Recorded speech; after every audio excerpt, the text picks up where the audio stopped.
Everybody. I am super excited to introduce this workshop, which is being run by some people that I love. I'm going to read what's in my script first, and then I'll tell you who's leading it. What do we mean when we talk about well-being in a digital world? This session will explore ways that game developers can build digital spaces that foster a sense of thriving for players of all ages. Please welcome, there's a long list, and I'm sorry if I mess up any names, Kimberly Volk, Michael Preston, Carolina Juca, David Tedisco, Meta Tare, did I do that? Okay. Meva. Okay. Wes Hart, Allison Levy, and Sarah Jacob Stein.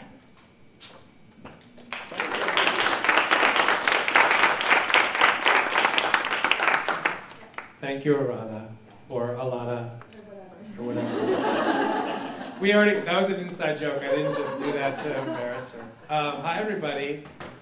Hi. Are you guys feeling okay? Yeah. It's been a long day. Exciting, but temporarily longer day. Yes, okay. Who got a glass of wine? Anybody? One? Only one? I didn't see one. Where was the wine? It should be in here. All right, now we're going to do a study. Who's got, how's your well-being? Anyway, welcome. We're glad you're here. My name is Michael Preston, and I think what is going to happen is that everybody in our group will take the mic and have a reason to talk to you. So rather than call people out now, you'll just meet them as they come. There's one microphone for the room and a camera, and so this is being videotaped for forevermore. And so it's not being live streamed. But there's one mic, and so if you want to say something at any time, we're going to pass the mic to you. And then what else do I need to tell you? So how many folks were at our talk on the main stage yesterday? Just to have a sense of who's there. Okay, great. So more than half of you know a little bit about the project, but I'll still give just a high-level overview of what we're talking about. Basically, we're here to talk about well-being. Well-being is important. All of you have it in varying degrees, depending on how you're feeling today and how your life is going, your circumstances, etc. And it is something that we're all very passionately committed to for children and people of all ages, and that we see a lot of opportunity to think about what well-being looks like, how it shows up in the work of designers, what it looks like in digital spaces, and all of our responsibility in the space to think about how those can be things we design for, what they look like, how to measure them, how to define them and talk about them, and so forth. And so if that was the sort of the tantalizing offering from yesterday's session, and today in the workshop we have colleagues from both of our partners in two different initiatives here, and so we're going to give you a little bit of a taste of each of them. So we have two colleagues from LEGO, the LEGO group, who will introduce themselves and do some fun activities. There are blocks on the table that we're going to touch and play with, but not yet. It's a marshmallow, Walter Michel is watching over us. And then following that, we're going to have our colleagues from the Fair Play Alliance, who are also in the room, do an activity related to an emerging tool called we'll call the Playbook for now, and then we will go from there. How many folks in the room are a designer in some capacity in their life? Okay. Again, more than half the room, that's awesome.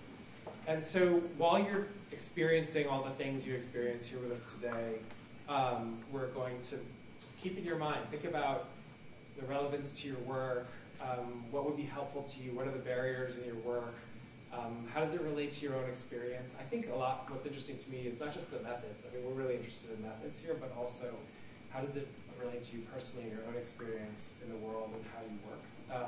So it hopefully makes sense in a more holistic way as well. Sarah, did I miss anything? That was like a sort of broad overview of all the stuff, right? Do you want me to transition to you now? Sure. Okay. Without further ado. Oh, you're going to use that microphone? Yeah. I lied. There's two microphones. Hi, everyone. We're so excited you're here. And just really quickly, this is what we have planned for today. But we're just excited to play with you all and learn from you. So thank you in advance. for playing along with us. So we did introduction already, check. Second. I don't think I actually said my name, did I? Oh, you did. I did? Oh, good, thank you. Where are you from? New Jersey. Oh, you mean whatever. I'm from Sesame Workshop. I run the Joan Ganz Cooney Center. We're a small but mighty research and innovation lab inside Sesame, and my colleague Sarah and I represent that organization today, along with Medha Tane at the back of the room. And then, oh, and Allison, I'm so sorry. And Allison Levy, who's also here, you may know from previous lives prior to joining our team this year. We're very happy to have her. I also have 2 secret Sesame colleagues in the room. Okay. All right, so now officially you've checked off the introduction. Next, we're going to do a little icebreaker. Whenever you're with Lego and Sesame, pretty much you always have to do an icebreaker. So we're going to do that, but it will be fun, I promise. Then we are going to do a quick introduction to RITEC, Responsible Innovation in Technology for Children. Then we're going to ask you all to play with RITEC. That's when the Legos come up. Then we're going to do an introduction to the playbook for digital thriving, and then you get to play with plays.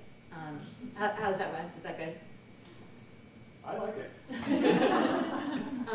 And then we're going to just wrap up with any last discussion, any thoughts from everyone. So let's jump in. I want to introduce David, who is going to run the icebreaker. All right.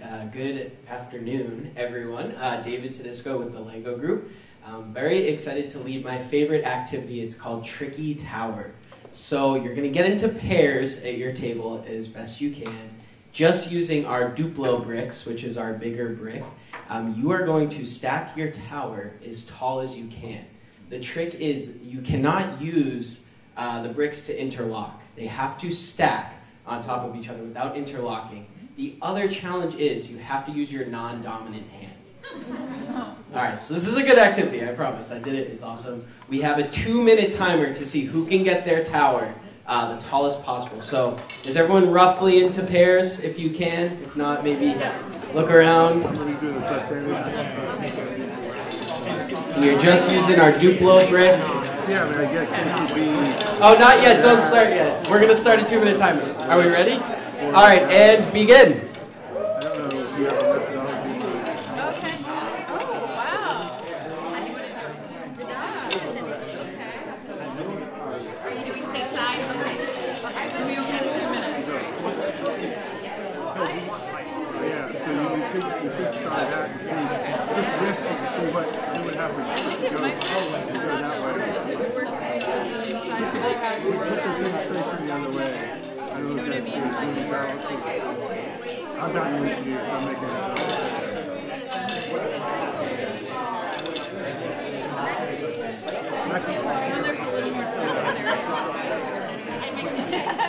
My only insight is that this is about height. Maybe we should try this. I think it's the inside everybody.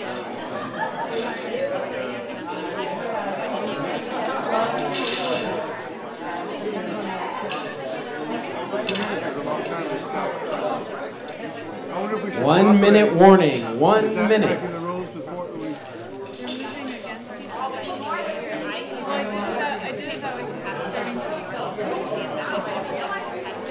If you need more bricks, put your hands up. We'll bring them over.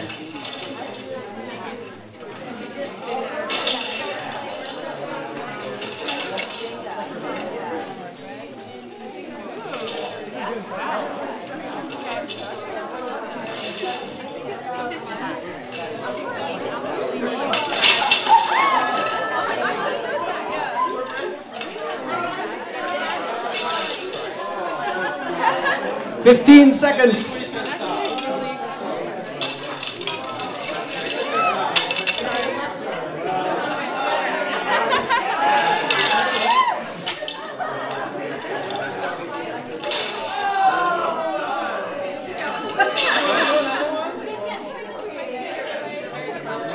That's time. That's time. Step away from your builds. Hands off the towers. All right, Carolina, you're our judge. Who has the tallest tower? The tallest, trickiest tower. It's funny to feel it emotionally. Wow, it's looking like the New York skyline.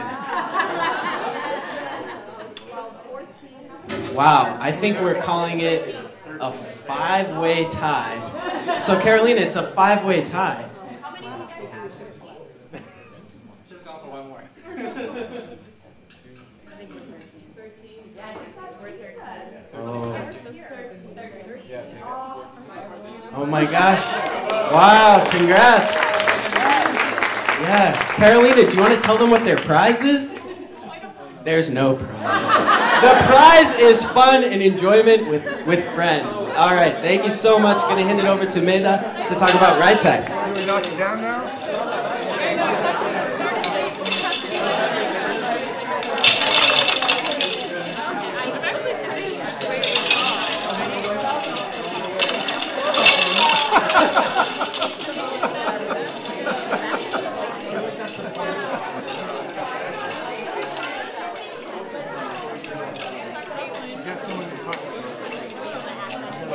Hi everyone, I'm just gonna...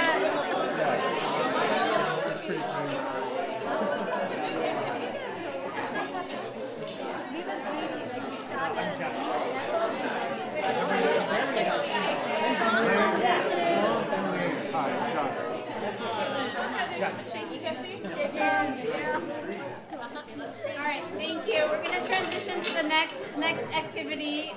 Legos down, is that a thing? Is that what so I'm just going to give 2 slides to explain a little bit about what RITEC is. A big report came out last year. It was founded by the LEGO Group and UNICEF, funded by the LEGO Foundation to answer the questions, what does well-being mean for children in a digital age? And how can digital experiences be designed to enhance children's well-being? The goal of the phase 1 was to make children's well-being a priority in the design of the online world by putting the voices of children at the center. And then as we're continuing to work with this framework that was released, we're providing businesses and government with tools to put the well-being of children first. The RITEC 8 are the 8 components of the framework, and they're listed here. I won't read them all off. The research that went into developing the framework is available at this website, the UNICEF website that has the full report. And on your tables, you actually have more information about 1 or 2 of the components that we're going to use for the next activity. We didn't want everyone to feel like they had to learn about all of them at once, but want people to dig in on learning how to use these concepts and thinking more deeply about how they could show up in the design for children. So I'll pass it to Carolina and Sarah to talk about the next activity.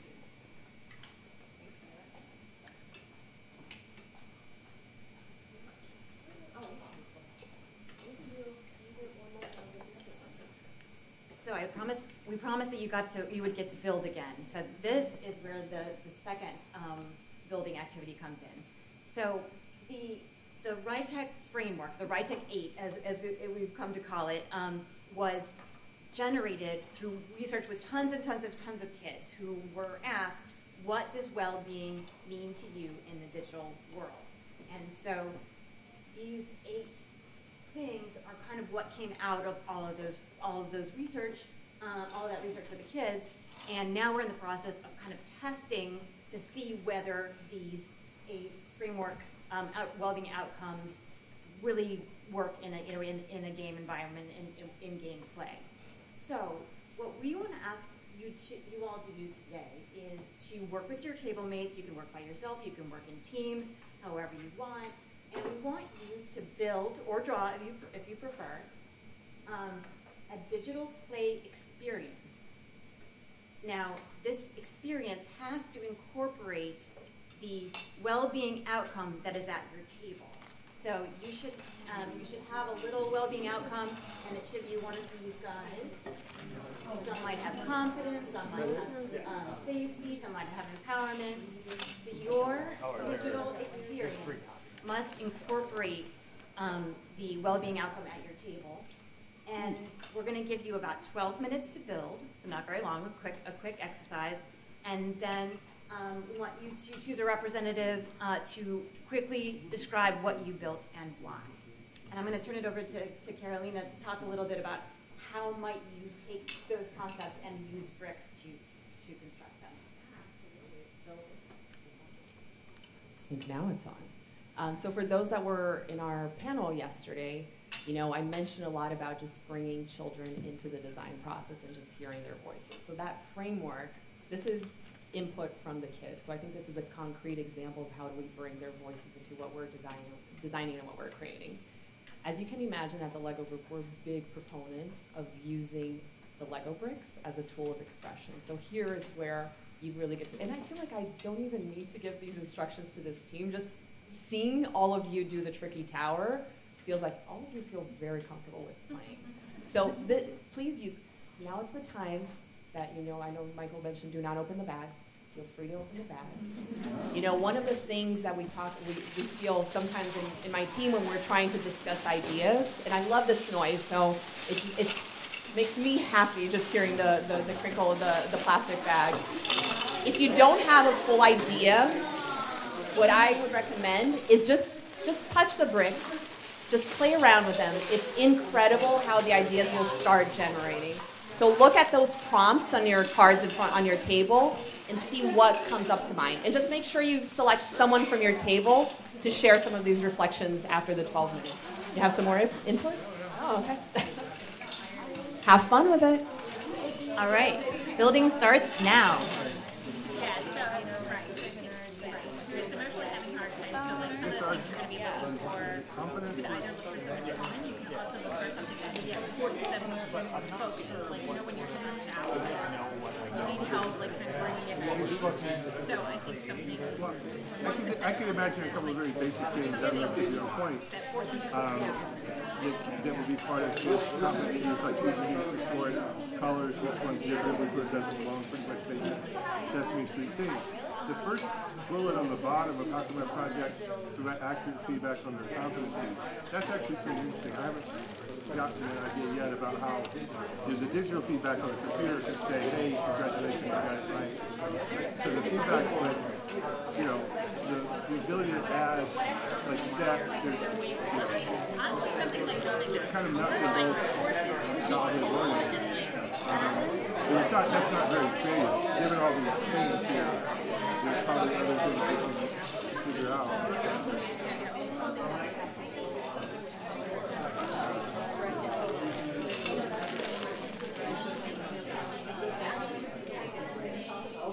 I'm trying to think of something, seeing those tracks and levers that use pressure or leverage when you had to press something, so there would be a feedback in the system. Like sorting all the greens and yellows, not going to impress the kid probably. I don't know. I also feel like I like the idea of organized objects in lines that might not be a binary line. Yeah. The confidence of the creator is also a sense to have the information on that, sharing something when I look at how can my project help them identify and figure things out. It's a teeter totter. You would just load things on either side to see if you could balance the scales or one goes higher or lower. There's feedback in that. Yeah. 12 minutes. Well, I think we can do that just with all of those little things. I don't know if that's where we need to land, but yeah. Yeah, please. So, yeah, so we're on the draw. So what are we supposed to do? Can I see some of the skinny ones? So are we just simply ignoring the double element and just assuming it's a playful?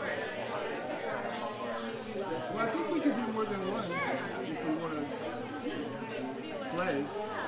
Finding something based on a challenge here to show competence, which is a little bit competence.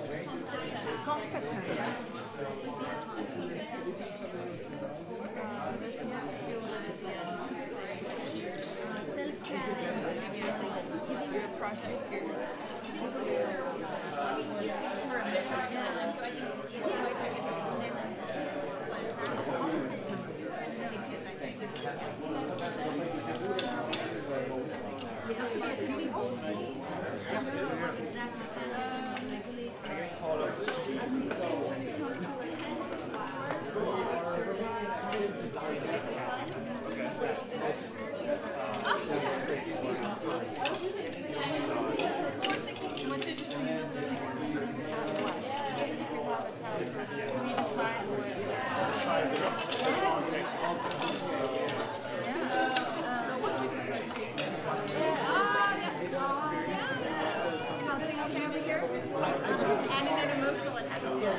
positivity of birthday baby. I like that. I guess so. Our idea would be like, you would create a prototype or a storyboard of what a digital experience would be. Yes, right. Like maybe it's different features or something, like where they have these different tasks.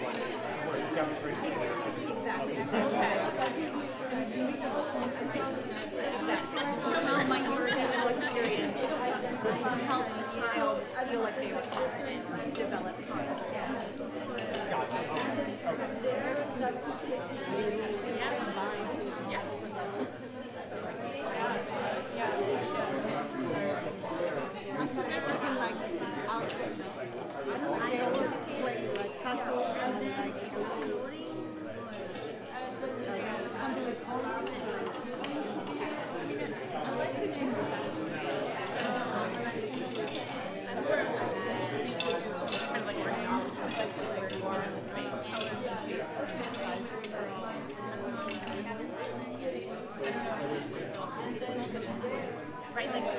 Like maybe they would have to push something or whatever to like open the door to wherever path they're going to go. Maybe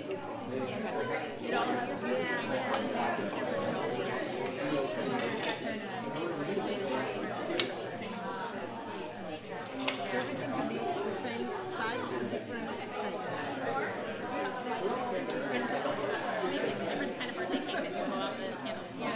I don't know. I mean, maybe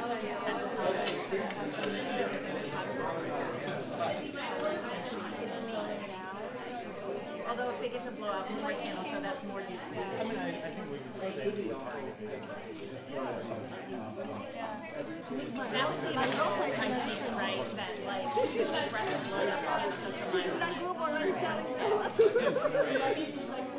I like playing that game. My boyfriend wants to play that game outside. We're like circle.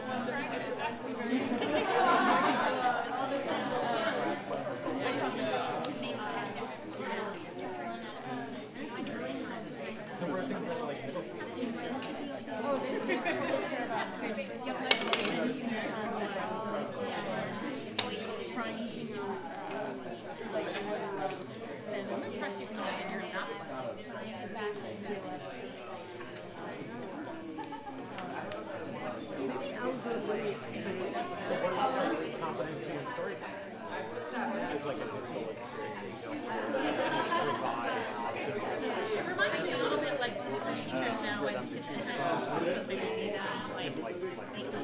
whether they want a hug, a high five, a fist bump,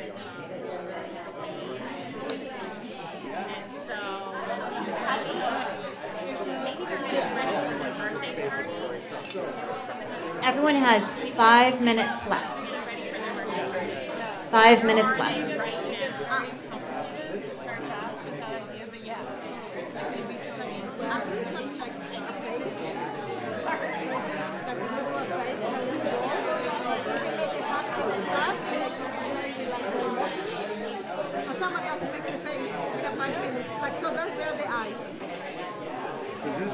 Crude prototype best of a scale for the competency learning balance. Visually, if you put more here, it will tilt, put more here, it will tilt. And then feeling overwhelmed, like all the friends are in it. I just did was like Scales of justice. My little thing was a I don't know, very tiny like spot the difference between different pieces. And this little example I did, it's just that one is like one is the other way. And I don't know what it'll be a more complex sort of like can you spot which one's different from side scroll or something.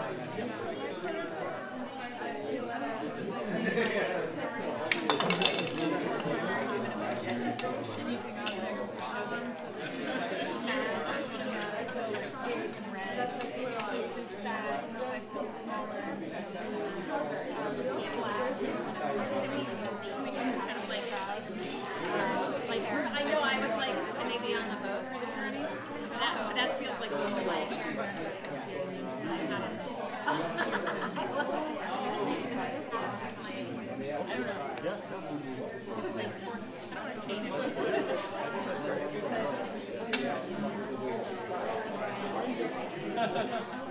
Yours reminds me of the airport.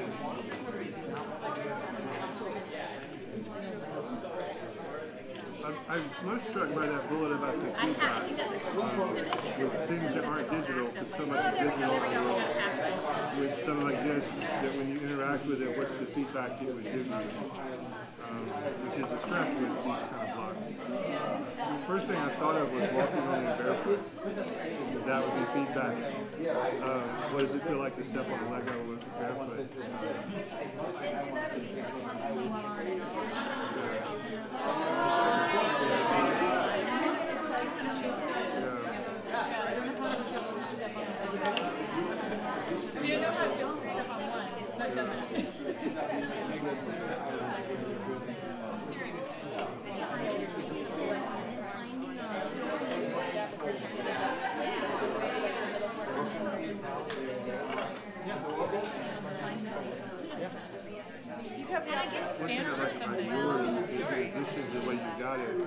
Some of these pieces that are all Legos don't fit, and there's a physical dimension of what goes together. You know, so if you take this one, it won't tap in.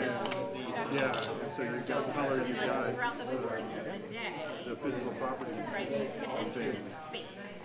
You're about to have a really exciting. It's great. I love it. Oh, I really love it. A lot of fun. So when we enter this I like the, just, I mean, from the prototyping, I like the idea of using them as the narrative and the storytelling. It's something that would enrich a kid to keep doing it over and over again, as opposed to kind of a cul-de-sac idea. I like the narrative. It's complicated. Kids are complicated. 1 minute left. And using the simple things for a complex thing is cool. I just walk with the emotions and pick the one. Yeah, and it could be that jagged. Yeah, I think that's. Do you want to? You have the most experienced teaching Do you want them to be symbolic, or do you want them to just be speaking their way? What do you think? Does it make it more complex? You could combine yours, but you've got a hero and emotions with yours. So you've got emotions that fit in the story. Yeah. So it gives them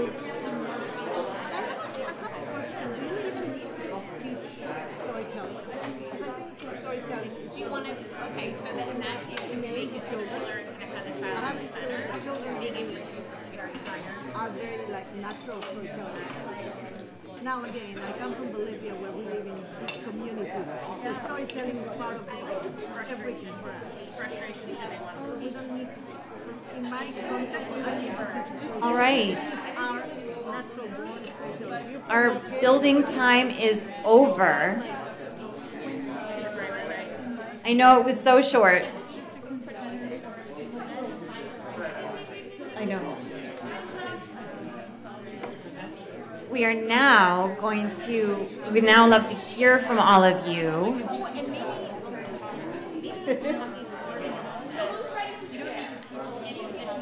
Do we have a volunteer? Okay. Emily is ready to share. Your table? Do we have a volunteer at the table? So, Mic check. can you tell us, Clap your hands if you can hear my voice. bricks down, can you tell us, Miles, can you tell us what your well-being outcome was, what you built, and why you built it, briefly? It's going to be a joint effort here. Diversity, equity, and inclusion. So we begin with, not surprising, an avatar creator, but it's an avatar creator that is in and of itself fun and diverse and engaging and inclusive. Then you can take whatever you get from that, and we give people creative space where they can draw their own things and put them on top. So if Iron Man is what you look like coming out of the character creator, you can draw stuff to go on top. And that way, if there's anything that we are not, if there's any blind spots in our character creation, people can fill them in. People can also fill in just stuff they think is fun, that represents stuff they like.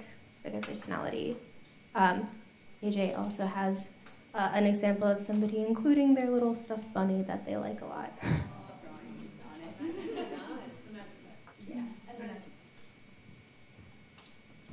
And then once you've created your character, you're going to be matched based on personality traits that you assign your character. So whether they're skills, whether they're attributes, or other things that you assign outside of your character's physical appearance, you're going to be matched with groups that have some things in common and some don't. So we incorporate our same, different, and we have our little tree diagram showing like the orange bricks are connecting because they're orange, and then it shows bricks connecting by size and different factors to show how potentially a network could be created that is both diverse and inclusive for all of the players based on the characters they created in the Avatar Maker. Amazing. Yeah, that was amazing. Round of applause for...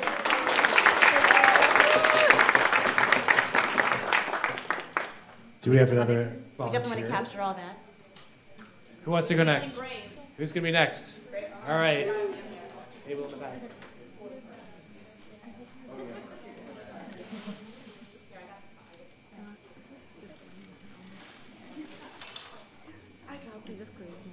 So we bring to you the life raft.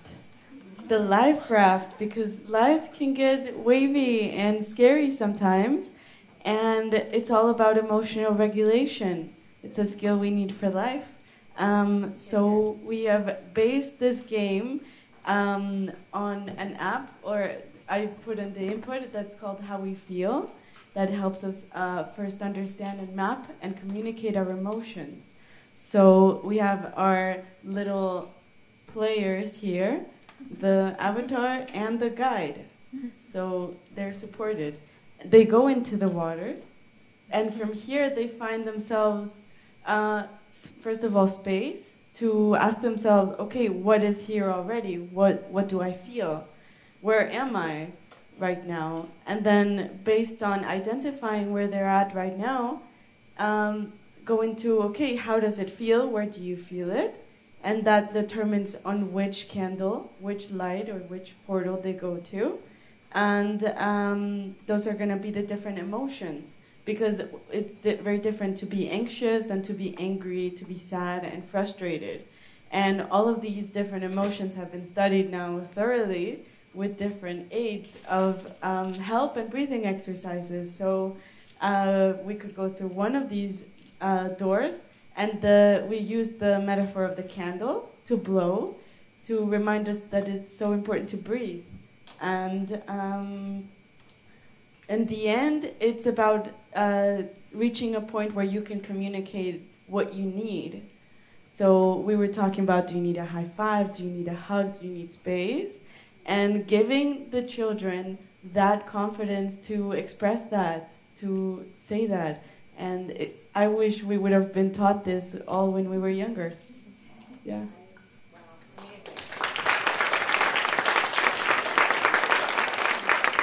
And extra points for incorporating various elements in Lego bricks plus the Post-its. Beautiful. And I think we all probably are going to need a life raft pretty soon as these waters rise. Who would like to be the next group? Anybody? Great. We came at the end. Who's going to speak?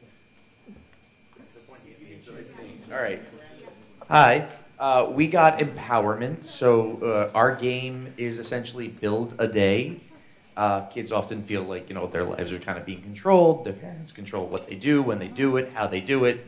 So the idea here is that there'll be sort of goals and quests of things that need to get done throughout the day, but it's the kids' job to decide how it's going to get done, where they're going to go, and sort of build those environments. You could do that with like digital Lego. So if they want to make breakfast, like what we have here, they could choose who makes breakfast, what breakfast is made, what's happening, and then if they want to go to the park, you can go to the park and build our tree made of green legs, things like that.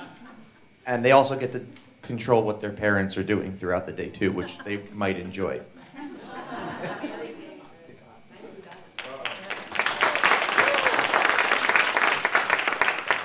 my kids would Excellent. have loved playing that game, and I think they still would. Yes, they sort of learn how to more and more as they get older. Who would like to be next? Oh, all right.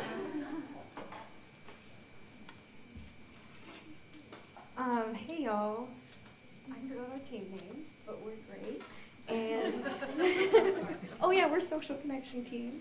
And what we were trying to do is develop a sense of interdependence and community between kids. So we created a series of islands. Can you guys hold islands up, please?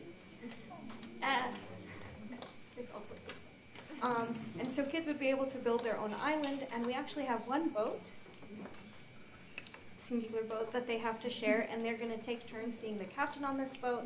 And when it's their turn to be a captain, they're going to look around. Maybe they got a message in a bottle from another kid, or maybe another kid threw a flare up going, hey, I need resources for my island. And that is because we will create the islands to need other islands' help in order to grow. So for example, green blocks can grow plants, yellow blocks bring more sunshine, and so on. And every kid will need to connect with another in order to develop their island more and more. And we also considered creating a big group island in the middle for like parties and celebrations and stuff, and possibly co-destruction of large islands if that's what the kids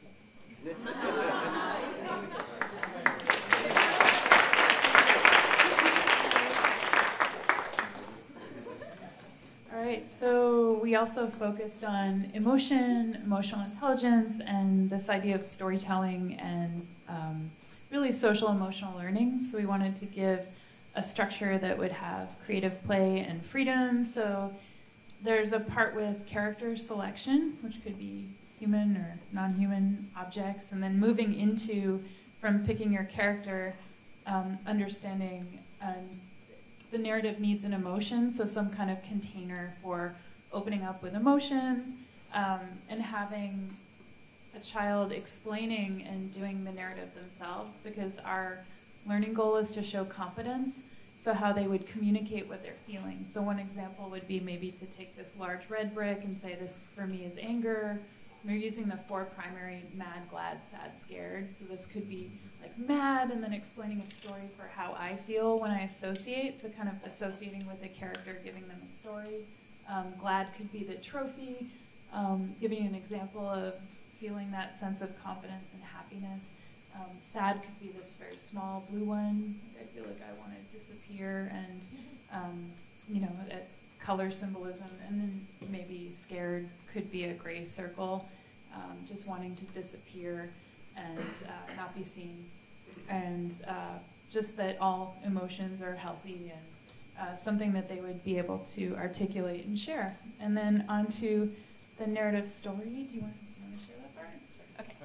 So for the narrative story part, we have a beginning, a middle, and an end, and then we have like all these little pieces, and the child could arrange it in any order that they want, as long as it has that structure for you. So we have different options and everything to create that story.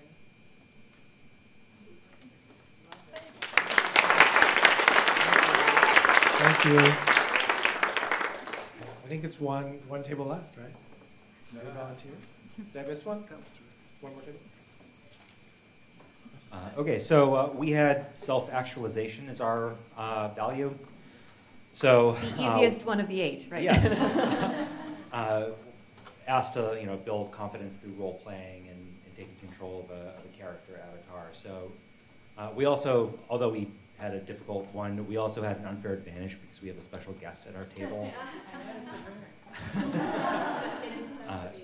Yes. And she's also much better at Lego than us. So we asked her if she could be anything, make anything she wanted to be, what she would want to be. Do you want to tell? So what I said is that I wanted to be a cat, but not any cat. I wanted to be a cat with all the superpowers.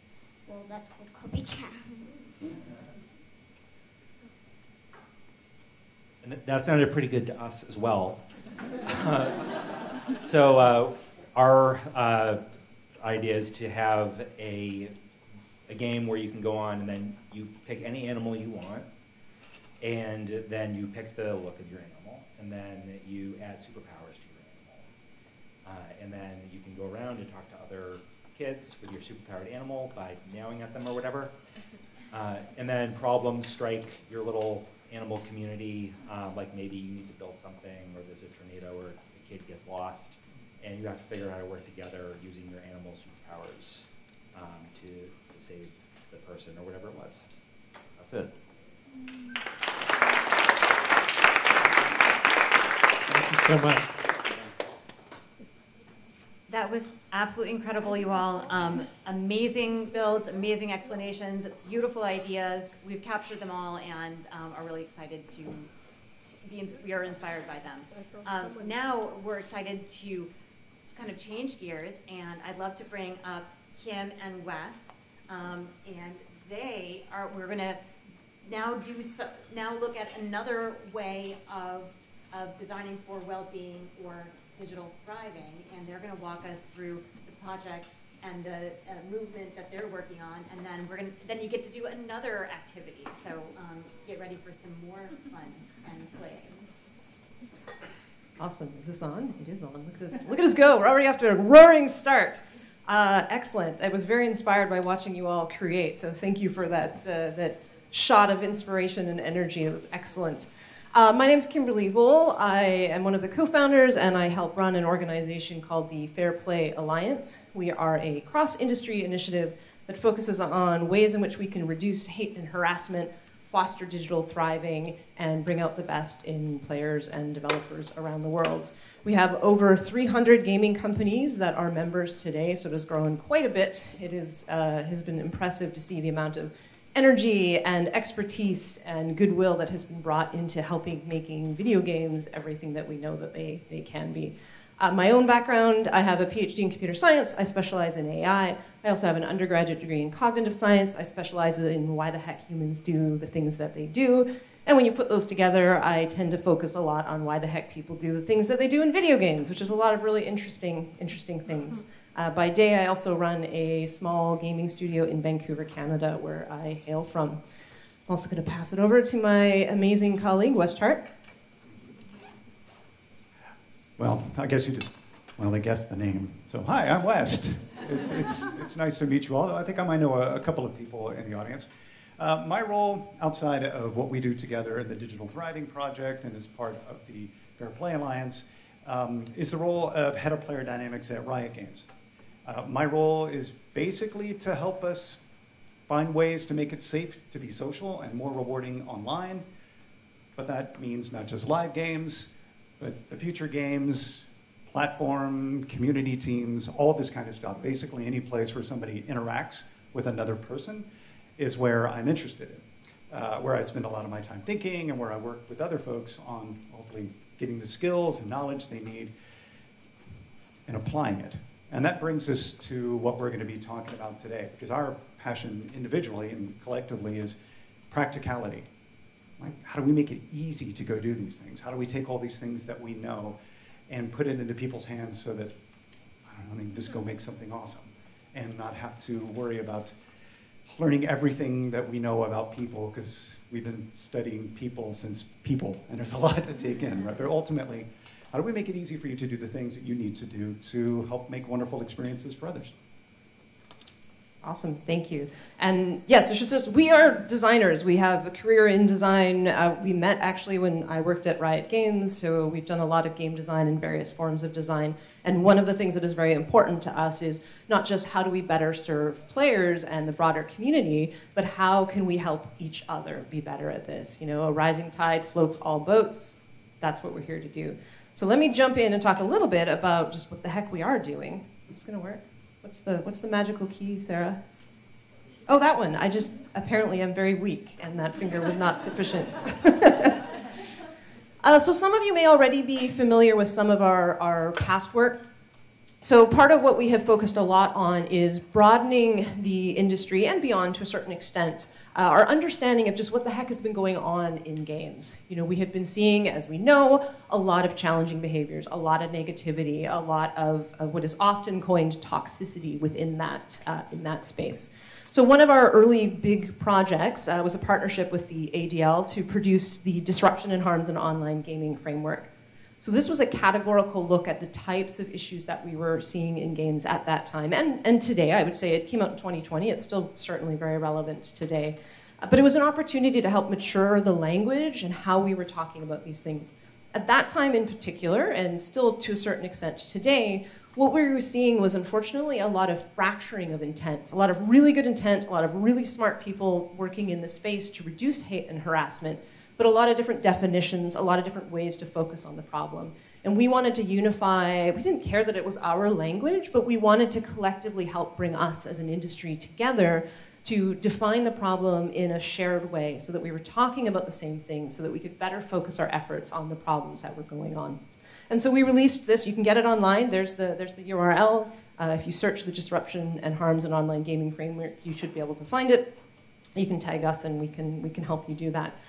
But the challenge with this was we were never fully able to realize the set of accompanying resources that we wanted. As West already called out, this is about practicality. We're designers, we make stuff.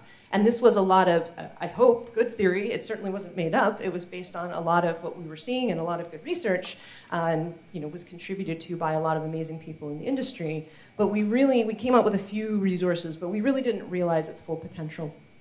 And it very much focused on a specific subset, of the problem. So while this work was very important, what we really wanted to do was reframe the conversation. Because if at the end of the day, all we're targeting is less bad, if all we're doing is slapping wrists and we're telling people to not do that, what we're not telling people is what to do. What we're not doing is setting a target of what this world could be, of what we could do with our potential as designers to actually potentially, maybe just a little bit, change the world. And so that's what brought us to our real aspiration of digital thriving. So you might have a guess as to what this means. Perhaps you've encountered this in other forms. You've certainly, I'm sure, encountered the words digital and thriving, maybe not hanging out together. This is our definition. For us, it's very important to get to something that is outcomes-oriented, something that we could ultimately measure and hold ourselves accountable for as an industry as to whether or not we are actually meeting these goals. So our definition is the outcome of online spaces designed to foster combined feelings of well-being, to tap today's theme, accomplishment, belonging, and meaningful relationships in individuals, groups, and communities. And just very briefly, let me talk about each of these. So when we talk about the concept of digital, let's face it, we are a hybrid society. We live our lives both offline and online today, and we blur those lines quite considerably. Many of you probably right now are somehow connected to something online or thinking about part of your life as it exists online. We need to recognize that and fold that into our reality and how we think about the spaces and how we design for those spaces. Thriving is about, we don't thrive without some challenge. It's not about exclusively positivity. Positivity is important. Happiness is important. These are important concepts to us as human beings. But we thrive when we are capable of facing the challenges in life. We thrive when we can effectively resolve conflicts, as well as this whole bevy of things that define us as humans. We are a very complicated species. We sometimes struggle to get along. I don't know if you've noticed. And so us thriving is a way to overcome and create the tools and strategies to allow us to coexist harmoniously to the best of our abilities. There's also, of course, these four terms here: well-being, accomplishment, belonging, meaningful relationships. These things come together in a way to define the state of thriving. Digital thriving is not check the boxes and all right, we did it, everyone, pack it up, let's go home, we've solved for thriving. This is a continuous investment. This is an evergreen investment of creating the conditions, of understanding what those conditions are, a path to creating those conditions, upholding them, maintaining them, equipping those around us, not just as designers, but we are trying to take this knowledge forward and equip players with the skills to be able to themselves thrive and support a community of thriving. We are not focused just on the individuals, but how people come together in groups. How does a group thrive? We are not focused on just the groups, but how do groups and individuals come together to define communities, and how does a community thrive? And so why the heck do we care about a thriving community? I mean, that sounds spiffy. I can, gesticulate and make it sound great. But what actually do we get out of this? What are the outcomes that we are driving? Well, one, we boost emotional and psychological well-being. People are just happier, healthier, better able to interrelate. It reduces problematic behavior. Shout back out to that first slide, right? We are trying to reduce hate and harassment. We are trying to make healthier spaces. This helps us get there. It increases community resilience so that if and when you encounter a bad actor in the world, as a community, you are able to repel that bad actor. You feel empowered and equipped to say no, to push that away, to have the dominant behavior be one that is healthy, that allows you to bring your full self to these spaces. It reinforces its own healthy behavior patterns. Think about the moment when you came into this room. Maybe you sat down at the table and someone said hello and they welcomed you. Made you feel a little bit better, a little bit more included. Maybe the next person that came and sat down, you now said hello to them and they felt better. And suddenly the tone of the room shifts. Lego on the table helped too. It also provides better social and gaming experiences. You know, at the end of the day, this all sounds good, but you know, gaming companies are businesses. There are certain realities of running a business that we need to be cognizant of. So we want to be able to improve those experiences, not just for the players, of course that is primary, but also so that these can be thriving businesses. Okay? So when players thrive, games thrive. And finally, these extend into players' offline lives too. You log on to a game, you have a great experience, maybe someone helped you in a pinch, a clutch moment they came through for you. Maybe they just told you they liked your avatar. Maybe you saw someone else helping someone else and you were warmed by the experience of that, just being able to witness that. These things leave with you, they go into your life. You bring these experiences with you, and that's the little bit of way we change the world. So what we're trying to do is help designers, all of these amazing people in this room and beyond. You're the genius. We just want to help facilitate you and help bring your genius together so that we can make change at the scale that we want to make change. So we want to help designers help players thrive. So this is all about players, but we know that as designers, we have certain obstacles, we have certain goals, we have certain skills that we bring to bear on these problems. This is what this is about. We want to bring together the best practices for digital thriving, the best evidence-based knowledge on how exactly to do this. And what we're creating is, hopefully, a robust and very practical, for designers, by designers, resource that can grow as we grow. As we learn more, as we develop more techniques and whatnot, as those, we improve and we learn more, we can do more with that. So that's what the digital playbook for digital thriving, or the design playbook, pardon me, for digital thriving is.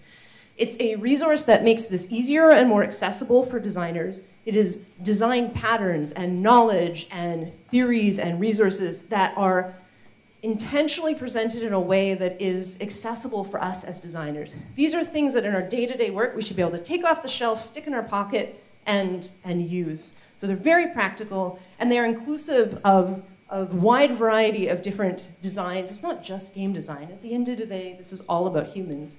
But they're inclusive of a wide array of designers, a wide array, oh my gosh, what time is it? It's time for wine. A wide array of of various perspectives. We think a lot, of course, about diversity, equity, and inclusion and the fundamental role that plays in being able to bring your whole self to these experiences and be your authentic self. This is a partnership between the Fair Play Alliance, which we've already referenced, the amazing folks at the Riot Games Social Impact Fund, who have been an incredible partner through this journey, the amazing folks at the Joan Ganz Cooney Center as well. As mentioned, we have been working on this. And the final form of this that we're putting together currently, 8 Shapes, is our design consultancy who is helping us realize the information architecture of what this is going to be. But with that, I'm not going to hand it over to my colleague, Wes, who's going to tell you a little bit more about just what the heck actually is this going to be. I'm going to go off script for just a second. This is the first time that you've actually spoken in public in like 3 years. For that COVID thing, yes. Sorry, I got...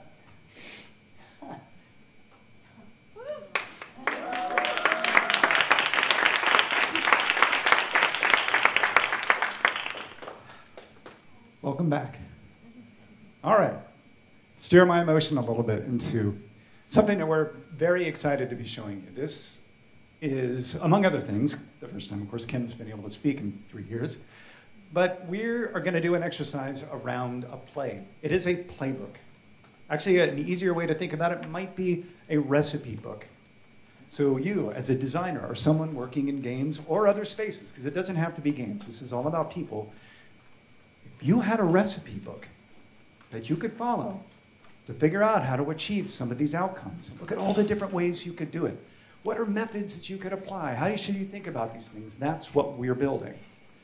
And we've distilled things down into this. Now, I believe Sarah has been nice enough to bring things to your table so you can see it printed out, recognize that this is a little small.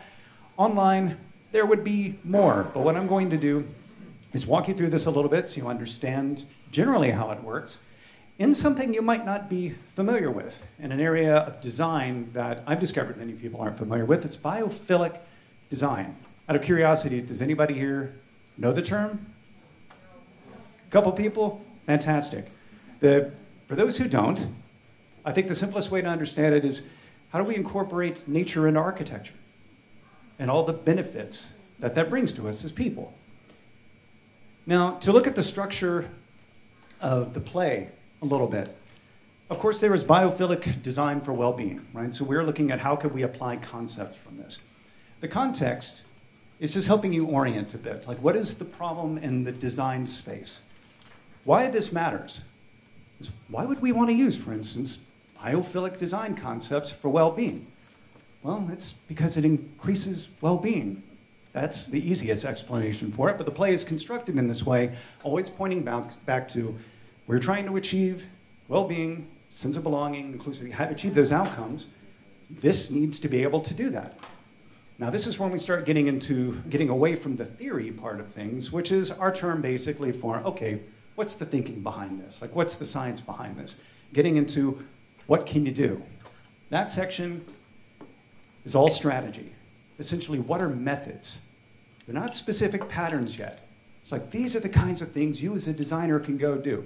So biophilic design. All right, it seems kind of cool, right? Nature and architecture, but what can you do? One thing is, show nature. Just show it. And one of the examples that you see further down of what you could build, you see that little creature there? This little guy, that's a Poro in League of Legends. Just show them. And it makes people happy. They're fun. They add an element. We didn't have to do that. But it's actually something that, as you can see as you start to look at the success section, it reduces stress. And there's a bunch of other methods there. So the idea is to, in a particular area, which is well-being in this example, we're using biophilic design because we know it can help with well-being. Well, we've broken it down into these are strategies a designer or other folks can go use to come up with the ideas that they need, the directions. If you do this type... That's a good idea alarm. Yes! Yes! I don't even know how to follow that. It was brilliant. It's fantastic. But we have these methods, like... Hello? Oh, no.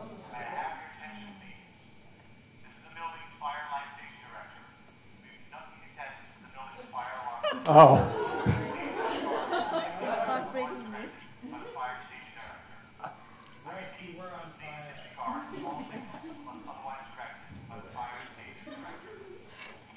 Your idea is on fire. Apparently. So the exercise is now to design an escape route in case of a fire. Okay, coming back to it. All right, so the idea, of course, is we provide context. We show why this approach matters. We introduce methods, what you can now go do, supported by examples of these things in the real world, followed up also by how will you know if you're successful? And it's not always with the success part, it's not always about saying, well, this is a KPI. KPIs can be misleading sometimes. So just to riff a little bit, you can say, well, we want to have fewer reports of negative behavior. That'd be great. That only works if people trust your systems. If they don't trust your systems, it won't work out. So in order to help people understand success, you teach them signals to look for. You teach them signs to look for, and then they can identify the KPIs. Now, I want you to absorb this real quick, because this is what you're going to build. You're going to teach designers, right? In some way, we're going to look at, if we're going to achieve well-being, and what would we potentially do? What could we use? What could we leverage to do that? What are ways that we can go about building that? And are there examples of these things and ways to measure they're successful? I'll just let you to take a crack at it. And this is the first time that we've done this kind of exercise. So thank you very much in advance. Don't be too intimidated. It actually, I don't know, I'm biased. I've been working on this for 2 years. But anyway, personally, I find it a lot of fun to think through when you start getting at, well, we could kind of do something like this. You're on the right track. That's it. Explore it. We're interested to learn from you. And if it turns out that, all right, there's a better way we could have phrased things, we're going to find out. So don't worry about it. It's a test as much for us as it is of anything. So I'll pass it back over to you. Amazing. Thank you. So we're going to see how long we can go till the fire marshal kicks us out, I guess. Maybe if we're just really quiet, they won't see us. Okay, so as West excellently teed up, we're gonna design a play together. So what we're gonna do is we're gonna use a little bit of time here. I'll give you maybe 10, 15 minutes. We've got about 25 minutes left in the session. Want to make sure to get you out to whatever is next on your day in New York.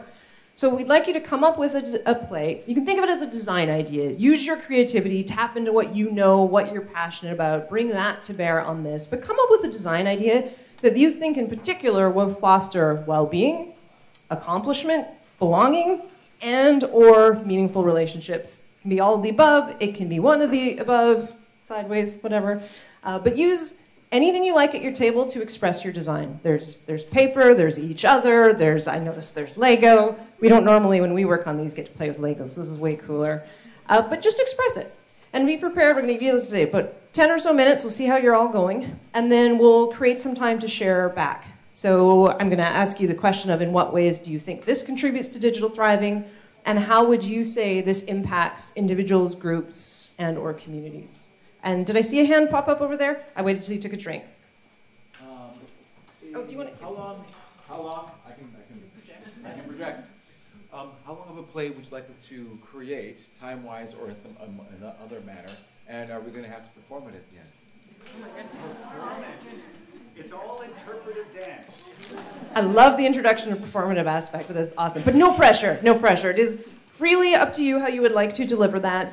The length of it is really up to you. I mean, it could be something fairly high level as a concept, like wouldn't it be great if we did X, Y, Z in games? Or it could be something very, very specific of, you know, I've been working on these sorts of things in my day-to-day life, and I've come up with a very specific way of maybe reflecting well-being through that going forward. So really kind of explore it at the table. I invite tables to work together. If you kind of find yourself sort of naturally split up, that's okay. But what we'll do is we'll ask each table to present back. We'll give you, as I said, about 10 minutes or so that leaves us a little bit of time to go around the room and discuss. But yeah, we'll walk around, so if you have questions, tap us, we're happy to help. But just explore the idea of how you bring these concepts to your work or bring your expertise to bear on these concepts with the things that you create. Question at the back. Yeah, two. One, are we supposed to be using biophilic design in this play? Yeah, question, do we have to use biophilic design? Nope, you can use whatever you like. That was just one we wanted to show you as one way you can marry some of these concepts together. Great question. Who's the audience of this play? You can define that as well, too. So if you're a game designer that makes games for a certain audience and that's where you want to hang out because you're comfy there, that sounds fantastic. If you want to define a different audience, really it doesn't matter. Not everyone in here may be game designers either, which is totally okay. Feel free to explore your audience and what matters to you.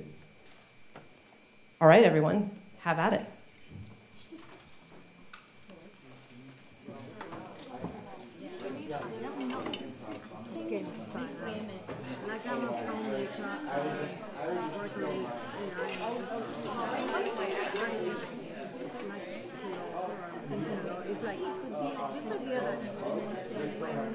People ask how are you? I say I'm good. Everything is positive. And I think that is kind of negative. I think that people have to be allowed in time to say I'm not good. I actually need help. Or like I started exploring that a little bit in my own life. Like my friend, I just arrived in New York, and my friend said to me, "How are you? Would you like me to do something for you?" I said, "Yes, I want you to come and pick me up." And she did. I'm happy.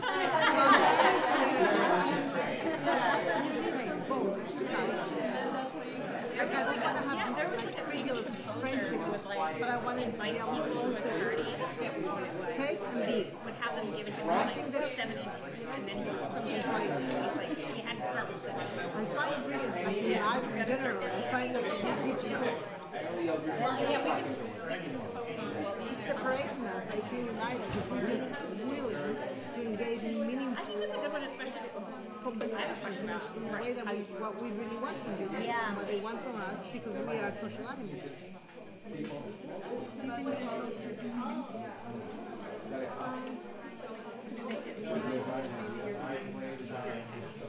There are methods in social science for it's called the fast friend method, or like a certain set of questions that you can and they only so we lived together for 2 years ago. But we saw each other sporadically. And we never lived again together, but we were like out in Japan, she came to Bolivia. Now the relationship is so big. Like we follow life. Like I have friends that I really care for, that I know about their life in a digital way. And I'm trying to make this effort. When I see someone sad, I say, are you sad? What's going on with you? Let me know. So because I think that's not this superficial things.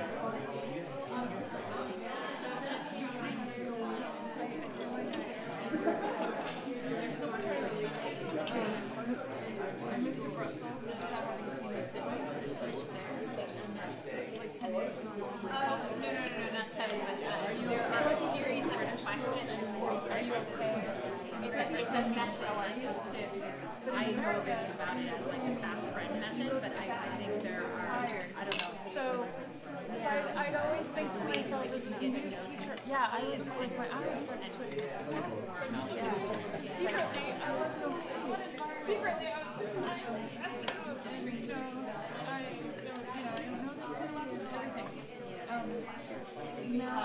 I was going to say, it's always from when you're like on a journey or you're trying to discover something together, a shared goal.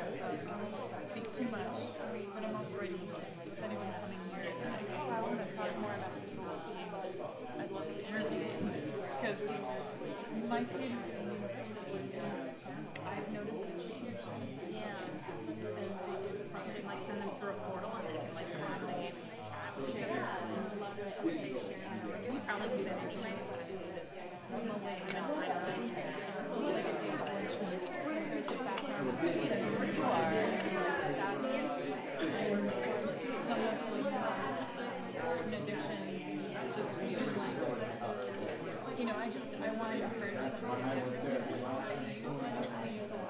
Well, sometimes you can write, like, you can have a challenge task and people kind of have to, like, in our group, like, there's somebody who likes to do tasks and there's somebody who likes to do live, like, they have certain skills.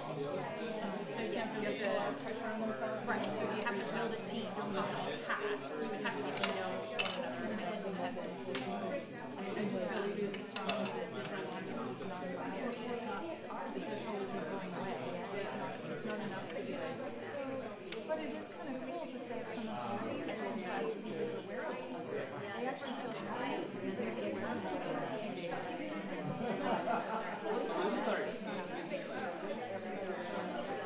So anyway, I just feel really motivated with that.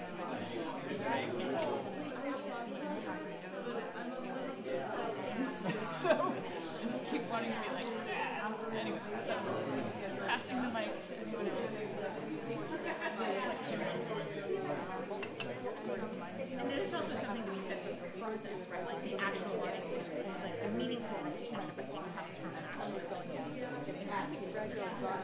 Rather than having a machine tell you the closest to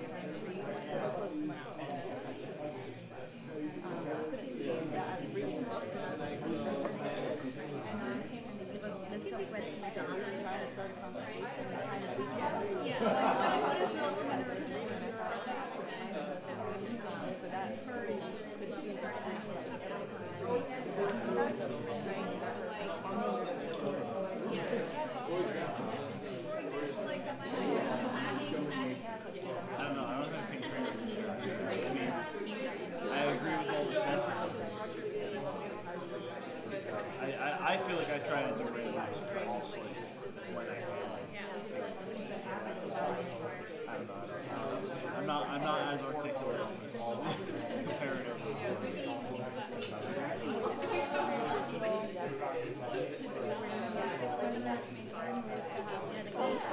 class, like studios, that we can add some keywords and right now it's more like area focus, like Well, for me, it's because I just graduated college like this semester. So digitally for me, it's mostly just like keeping in touch with like friends I don't like, that I don't live. People who are like an hour drive away or like farther potentially. If they post about something or if I just like see a coffee somewhere, I try to like chime in or just check in and see what's up. I want to make sure the bonds stay.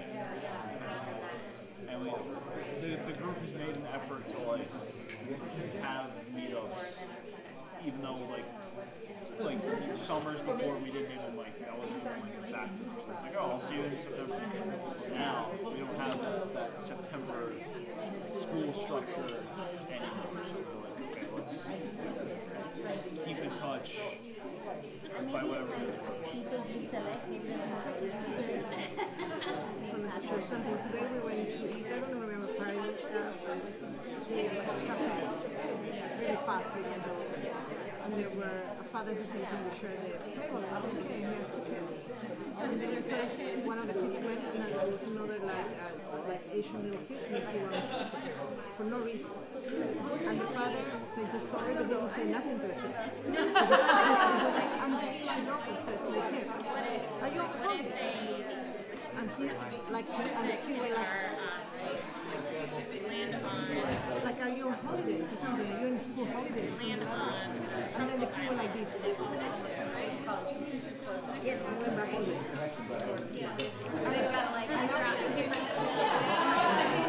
I'm sure we tried to go like that because she likes this. Responsibility. I said to her, we are all responsible for people that you know, for people that you don't know, for people that you care, for people that you don't care. We are in the street and somebody, like the other day, like the police was at the train station bothering the guys. I went with my camera and did like that. And the police, and then everybody else came and did the same, and the police let them go. For me, the audience took the responsibility of coming on my community. And the digital to reinforce that social responsibility. Like, this is everything. And the police really bothered me. I just took my daughter with me. My daughter and I just did it with my I'm doing more, but I look at the police. And you know what? Like 4 or 5 more cameras. Like 4. Like more people join me to do the same. So the police were like, oh, he wasn't. I'm not even saying he was maximizing more. But we all know what happened when the police go and bother black people. So this is our social responsibility. And we're using the digital and this idea of like, hello, everyone. I'm here with the bad news that you don't have near enough time. We're going to give you 2 more minutes. So wrap up your best ideas, and then we'll be back with you. Oh, I love working with people who can just like sketch ideas. It's so fun. I can never make my ideas come out. I'm curious about your team. You haven't really spoken about Attendees. If you want to be invited to maybe create the wonderful cadence of wrapping us up. Sorry for that. It takes me a long time. Oh, wow. You know, like when we look at meaningful That's really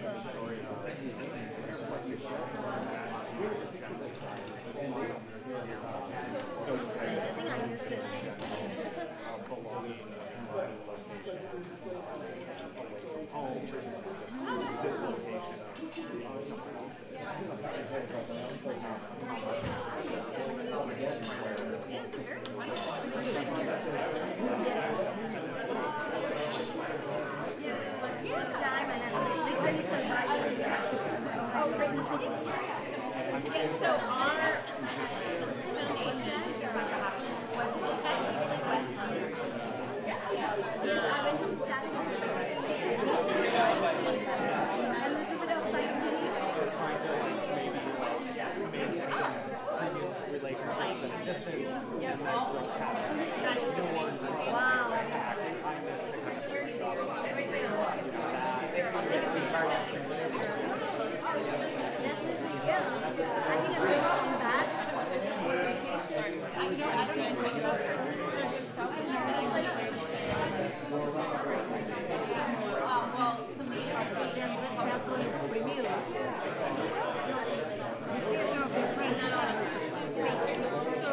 All right, everyone, we are at time. I know folks are really getting into it, so I'm sorry to pull you all together right now. But the best part of right now is now you get to share all the amazing stuff that you've been doing. So I'm just gonna pull the room together.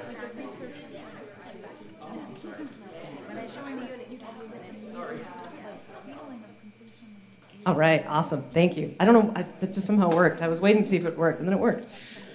So yeah, let's talk a little bit about what you have been working on. This is a totally safe space. There is absolutely no pressure here. This is more about how you all, as designers and workers in this space and in adjacent spaces, how do you come to these concepts? How do you think they apply to your work?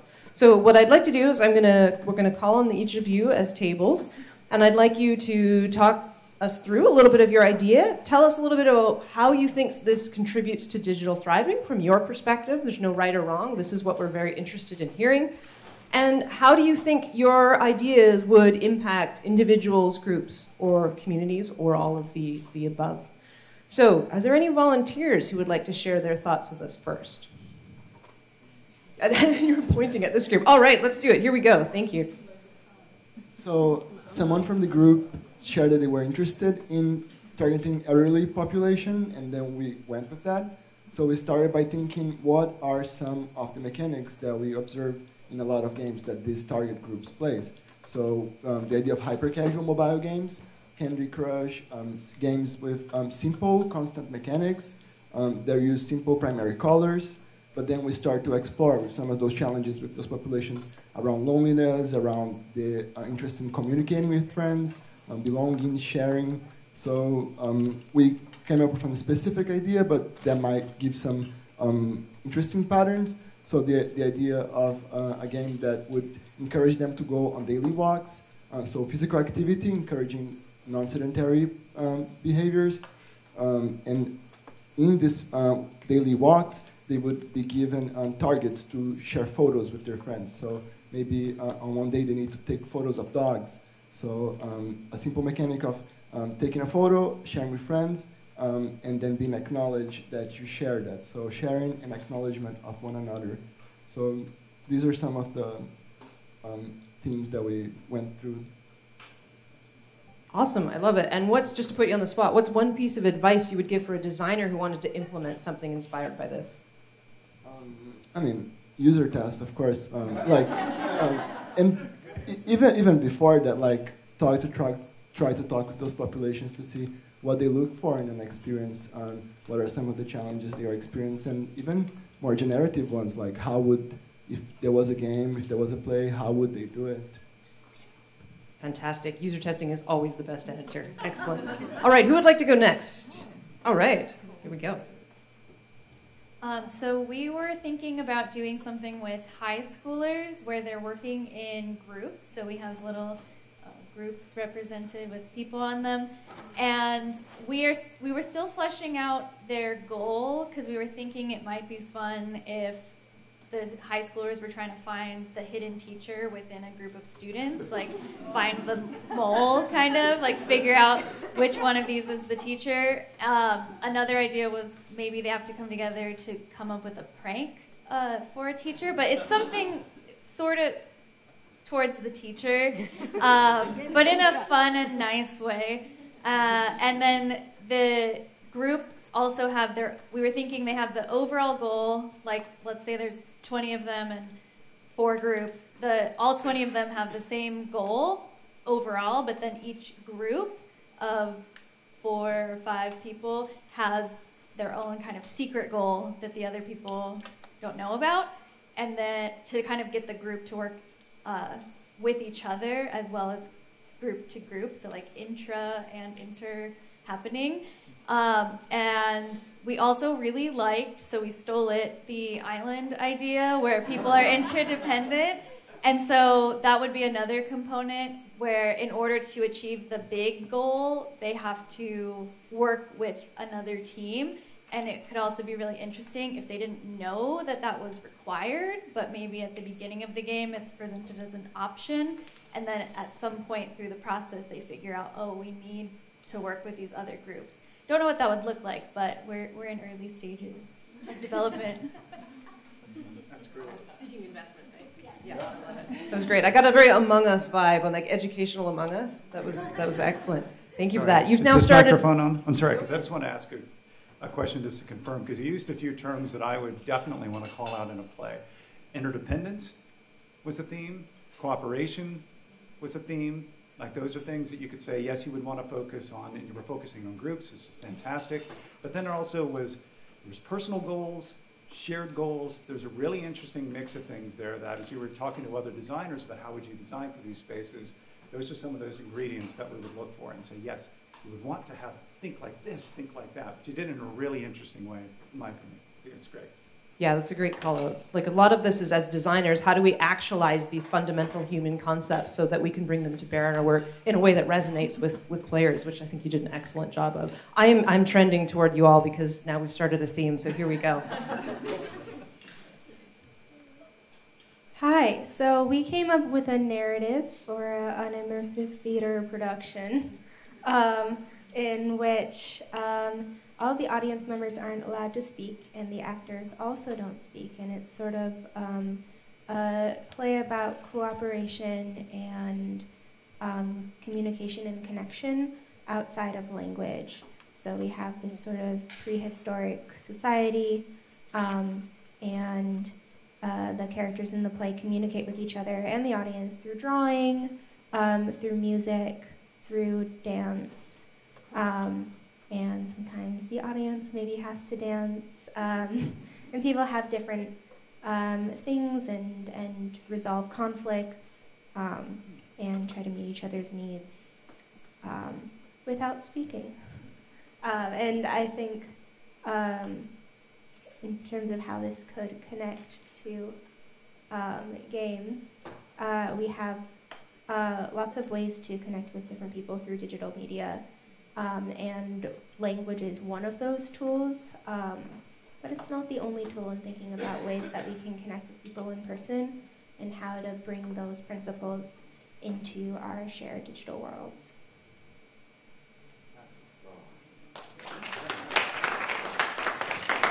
That was beautiful. I love that. There was a lot of really good themes there, a strong sense of inclusivity and sort of transcending a lot of the things that can often cause us to disconnect or struggle to relate. So it's beautiful. It's beautiful. Sometimes we just need to shut up and pay attention, right?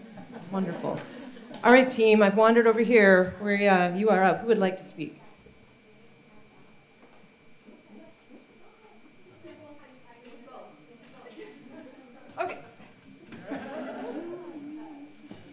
So we talked about gamifying more of the app that we all signed up with for Games for Change. We were talking about some of the sessions that we heard on how we do have this bias towards finding people like us.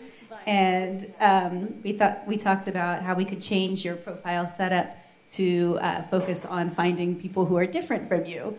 And there's the prompt in there about like people you might want to connect with who have the same interests. And we talked about setting up different kinds of badges where, now you found somebody who's an early stage person, now you found someone late in their career, now you found somebody interested in this. And then just really trying to focus on building that feeling of connection, but with people who are not all with the exact same sort of interest or focus or background.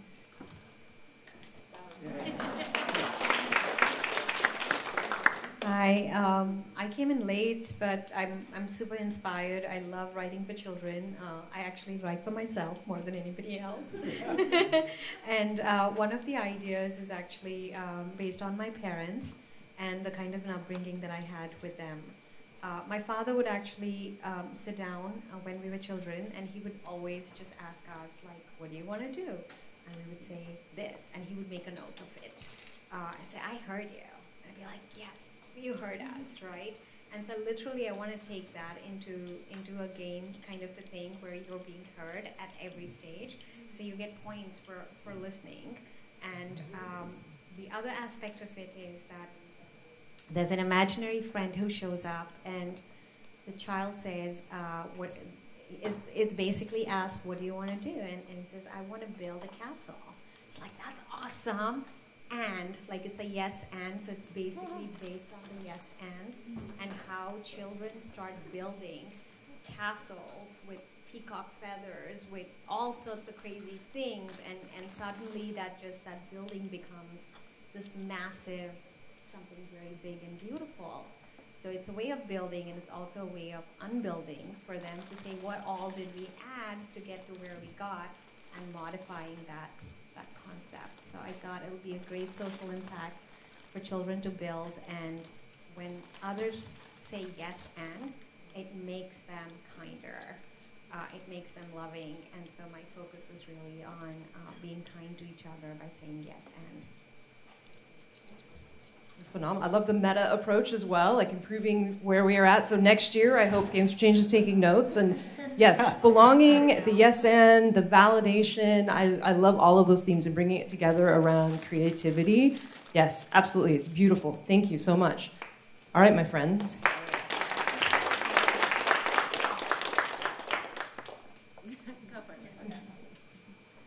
We came up with, so we decided to focus on meaningful relationships. And the context is you're on an island with some strangers, and you have to get to know them. You have to build meaningful relationships with them. So the idea is we would make an app called Fast Friends. You'd create a bio where you talk about yourself and read about others. You'd answer the set of Fast Friends questions it already exists. Yeah. There's 36 questions. This exists already. We were talking about this as inspired the game. And as you're answering the questions from other folks, you team up and you're asking your partner the questions. You learn about yourself and others. They ask you questions you never thought of before. And you get to learn more about yourself. You ask them questions. And based on the answers that are both put into the system and that you're just hearing with verbally, you can work together as a team to assign roles so that you can survive. So someone gets to be the cook, someone gets to mend the clothes, someone gets to build or hunt or just be in charge and tell other people what to do, which is helpful. And so you can collaborate better and solve problems more efficiently because you have strengthened your relationships first. So that's what we came up with, Fast Friends.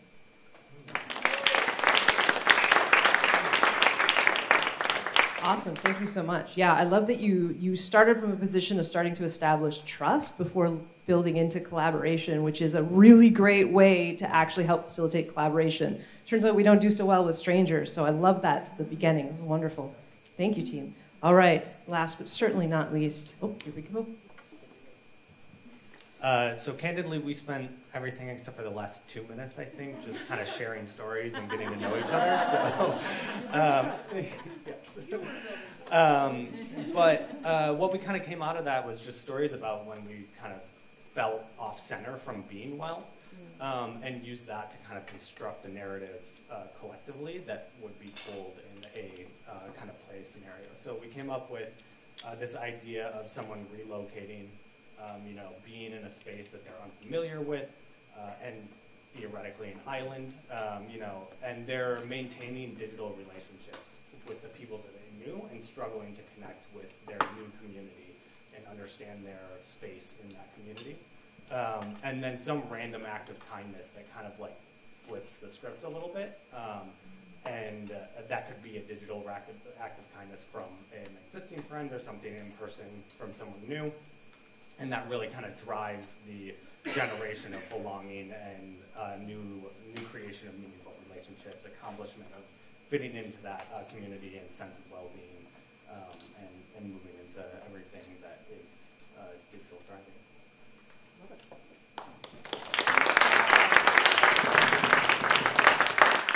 Awesome, that was wonderful. I love that you started with sharing, that you connected and bonded first, because great things come from when we have that interplay between one another. So that was fantastic, and love the opportunity to pay attention to belonging.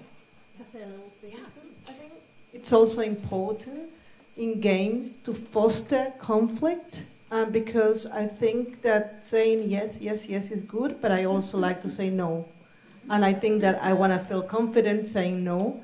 And if I'm not feeling good, digitally or not digitally, in games in real life, I would like people to respect that I don't feel good, because I think there came to a point where like we're all just saying yes for the sake of saying, and then we can be harming. And if we're talking about well-being, I think it's very important to say, like, confidently, no, I don't feel good.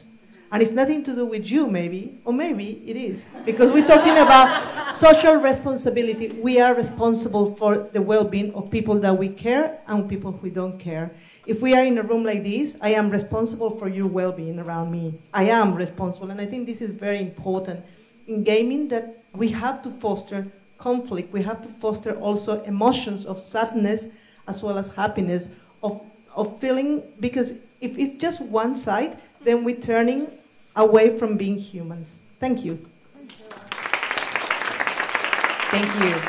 Absolutely. That's such an incredible point. It's one of the reasons why we don't like to focus too much on positivity, but we talk about pro-sociality and healthy ways of resolving conflict and whatnot. You know, we want to be able to bring our whole selves to these experiences, and we're not always happy-go-lucky. We struggle to get along, we struggle to resolve differences. We are, whether we realize it or not, collectively contributing to the whole atmosphere of this space and all the spaces that we occupy. So finding ways for us to not have to be something that we're not and create conditions that hopefully bring out better experiences for us, foster that well-being, will enable us to, on the whole, have more productive experiences, but not at the expense of us being who we are and being able to be authentic in the challenges that we face and support each other in those as well. So thank you so much. That was wonderful. I'm going to hand it back very quickly to Michael. I'm sorry, I know we had to rush through these, and there were a lot of amazing things that I didn't get to echo, but thank you so much for this. This was wonderful. I've appreciated all of your great energy, and I hope you'll take a little taste of this away into your work going forward. And now back to you, Michael. Thank you, thank you. Oops, I lost the clicker. All right, in the interest of, can you advance it to the end? The thing I did didn't work. Nice, all of us. Yeah. Hi, everybody. We're already over time, and we were going to do a little debrief and discussion, but we just had a beautiful discussion. And so I think what we'll just do quickly is gratitude. Thank you all very much for spending these last minutes of the day here with us. I realize it's late. We're thrilled so many of you came and also really just took these tasks seriously and also had fun and hopefully made some new friends and just generally had a good time. I don't want to be in the way of your QR code. You are not a QR code. Quickly, thank you, Sarah, our MC. Thank you to our LEGO colleagues, Carolina and David. And thank you to Kim and West for bringing us through those lovely activities. But again, back to all of you, thank you very much for being here. I hope that you bring these ideas with you into wherever you're going next. If you sign up there, you can let us know who you are, and you'll be on a list for future engagements, hopefully that will be what you experienced a little taste of today, but even more meaningful and thorough, and communities of practice that will be trying to keep going in various directions that hopefully feel like they make sense to you. Anybody going to the awards at 7? Maybe a couple? Anybody going to have a good time somewhere outside in the world beyond here? Okay, good. Who's coming to the XR experience tomorrow? That's the third day. Yeah, okay. Yeah, so some people are going. Good. All right, well, thank you again. We'll be here for a few minutes if you want to chat about anything. Otherwise, good luck. Be well. Have fun. Peace. Good night.